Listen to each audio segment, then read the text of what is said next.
कर्नाटक में कांग्रेस को सत्ता में आए अभी 1 महीने से भी कम समय हुआ और उतने ही दिनों में कांग्रेस ने अपना हिंदू विरोधी चेहरा देश भर के सामने लाकर रख दिया। सिद्धारमैया के नेतृत्व वाली कांग्रेस सरकार ने पिछले सरकार द्वारा लाए गए कर्नाटक धर्म की स्वतंत्रता का अधिकार अधिनियम को रद्द करने का फैसला करके लोगों पर अपना हिंदू विरोधी एजेंडा शुरू कर दिया है। भारतीय जनता पार्टी सरकार और राज्य में छात्रों को पहले ही वितरित की जा चुकी स्कूल पाठ्य पुस्तकों में कई बड़े बदलाव किए हैं और अब अपने ही मुंह मियां मिट्टू बनने का काम शुरू कर दिया है। जी हाँ, आपको बता दें कि कांग्रेस सरकार ने 5 मुफ्त के अपने चुनावी वादों को पूरी तरह से विफल करने और नाराज लोगों की प्रतिक्रिया का सामना करने के बाद सार्वजनिक मंचों पर बहस को भटकाने के लिए सांप्रदायिक रूप से संवेदनशील मुद्दों को उठाकर ध्यान भटकाने की रणनीति अपना ली है। कैबिनेट की बैठक के बाद स्कूली शिक्षा और साक्षरता मिशन मंत्री मधु बंगरप्पा ने मीडिया को बताया कि नई कांग्रेस सरकार ने कक्षा 6 से लेकर 10 तक के लिए कन्नड़ और सामाजिक अध्ययन के पाठ्यपुस्तकों में बदलाव करने का फैसला किया है। उन्होंने कहा कि राष्ट्रीय स्वतंत्रता सेनानी आरएसएस संस्थापक हेगड़ेवार पर सबक वीर सावरकर और हिंदुत्व विचारक चक्रवर्ती सुलिबेले द्वारा लिखे गए एक लेख को पाठ्य पुस्तकों से हटा दिया जाएगा और उन्हें BR अम्बेडकर, जवाहरलाल नेहरू और समाज सुधारक सावित्रीबाई फूले के पाठों से बदल दिया जाएगा।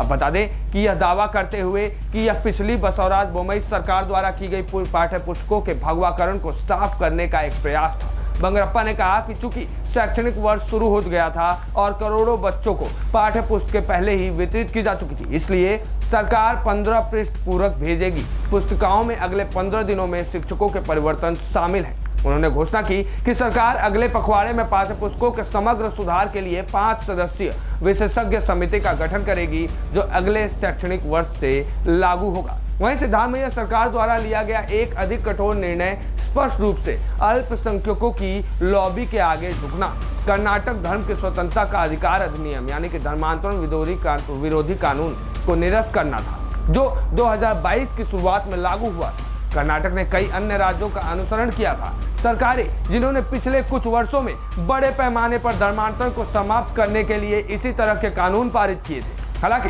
संविधान स्वयं जबरन धर्मांतरण या प्रलोभन की पेशकश पर रोक लगाता है। कई ईसाई और मुस्लिम संगठन कानूनों में खामियों का फायदा उठाते हैं, उत्पीड़ित वर्गों के बीच धर्मांतरण में शामिल थे।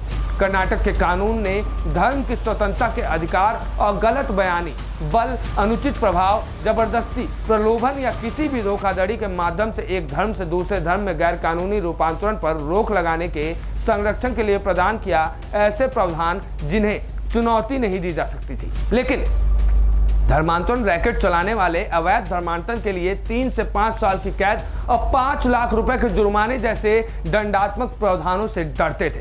कानून में यह भी प्रावधान है कि जिन लोगों को अवैध रूप से धर्म परिवर्तन कराया गया था, उन्हें मुआवजे के रूप में 5 लाख रुपए तक का भुगतान करना होगा और सामूहिक धर्मांतरण के संबंध में आरोपियों को 1 रुपए के जुर्माने के साथ 3 से 10 साल की जेल की सजा का सामना करना पड़ेगा। वहीं दूसरे धर्म में परिवर्तित होने के इच्छुक व्यक्तियों को न्यायिक अदालत या जिला मजिस्ट्रेट के समक्ष 1 महीने पहले एक निर्धारित प्रपत्र में एक घोषणा करनी होती है और किसी को आपत्ति दर्ज कराने के लिए इसे सार्वजनिक नोटिस में लाया जाएगा। कानून ने कहा कि शादी से पहले या बाद में जबरन धर्मांतरण को प्रभावित व्यक्ति द्वारा दायर याचिका पर पारिवारिक अदालत या अधिकार क्षेत्र वाले किसी भी न्यायालय द्वारा अमान्य घोषित किया जाएगा। अधिनियम के तहत अपराध गैर जमानती और संज्ञेय था। लोगों को 5 गारंटी देकर सत्ता में आने और उन्हें आधे अधूरे तरीके से लागू करने की कोशिश करने के बाद मुख्यमंत्री सिद्धारमैया अब धीरे धीरे बहुसंख्यक हिंदुओं की कीमत पर अल्पसंख्यकों को खुश करने के कांग्रेस के एजेंडे का खुलासा कर रहे हैं। कई तिमाहियों से विरोध के स्वर फूटने लगे हैं। भारतीय जनता पार्टी के पूर्व मंत्री बसवराज यतनलाल ने कड़ी प्रतिक्रिया में कहा कि कांग्रेस अब नई मुस्लिम लीग है और यह स्पष्ट था कि सिद्धारमैया सरकार धर्मांतरण माफिया के प्रभाव में है। कांग्रेस का अब तुष्टीकरण क्या स्वीकार है, यह एक बड़ा सवाल है। कांग्रेस के राष्ट्रीय अध्यक्ष कर्नाटक के हैं, इसलिए कर्नाटक में जो वापस लिया गया है धर्मांतरण वाला, इससे आप कांग्रेस का हिडन एजेंडा समझ जाओ। प्रियंका जी, राहुल जी से जरूर सवाल है कि प्रियंका जी कहती थी कि लड़की हूं, लड़ सकती हूं। अब ये तो लड़कियों की सुरक्षा के लिए था धर्मांतरण विधेयक, उनको संरक्षण देने के लिए था। क्या कानून रद्द करना जिहादियों को संरक्षण देना नहीं है? एक बात स्पष्ट हो गई कि कांग्रेस का हाथ जिहादियों के साथ। भ्रष्टाचारियों को और बाहरी शक्तियों के साथ, भारत के विरोधी शक्तियों के साथ जो लोग तालमेल करके राजनीति में चल रहे हैं, ऐसे लोगों को तो राजनीति छोड़ ही देनी। विश्व के कई देशों में धर्मांतरण विरोधी कानून है। पड़ोसी देशों की बात करें तो पाकिस्तान, नेपाल, म्यांमार, श्रीलंका और भूटान जैसे देशों में जबरन धर्मांतरों के खिलाफ कानून है।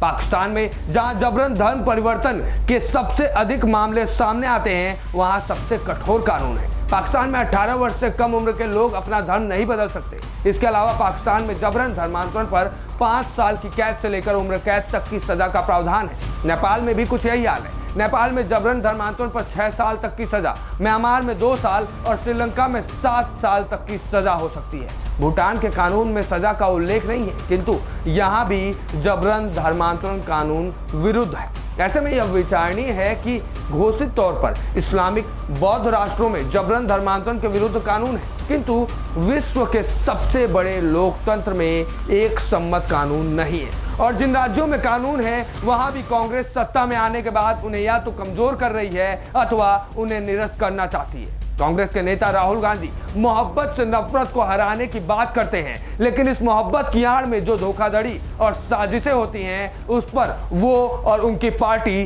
चुप रहती है। कर्नाटक में मुस्लिम वोट बैंक और क्रिश्चियन समर्थन का कर्ज उतारने के लिए भले ही सिद्धारमैया जबरन धर्मांतरण को बढ़ावा देने जा रहे हैं, लेकिन इसका असर केवल कर्नाटक तक नहीं रहेगा।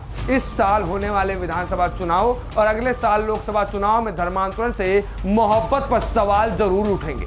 देखना यह होगा कि कांग्रेस अपने सॉफ्ट हिंदुइज्म को बचाव कैसे करती है, क्योंकि जिस तरफ कांग्रेस 2024 के चुनाव को मद्देनजर रखते हुए सॉफ्ट हिंदुइज्म का कार्ड खेल रही है, तो वहीं दूसरी तरफ कर्नाटक में सत्ता में आने के बाद पूरे कर्नाटक का इस्लामीकरण करने के लिए तत्पर है। ऐसे में यह सवाल उठता है कि जो व्यक्ति, जो पार्टी कर्नाटक जैसे एक हिस्से में आकर कर्नाटक में हिंदू विरोधी कानून बनाता है, वो पार्टी 70 से 75 सालों तक जब भारत में था, तो क्या उसने भारत के हिंदुओं के साथ खिलवाड़ नहीं किया होगा? कर्नाटक में यह मामला कांग्रेस के असली चेहरे को जनता के सामने लाकर सबके सामने पेश कर रहा है।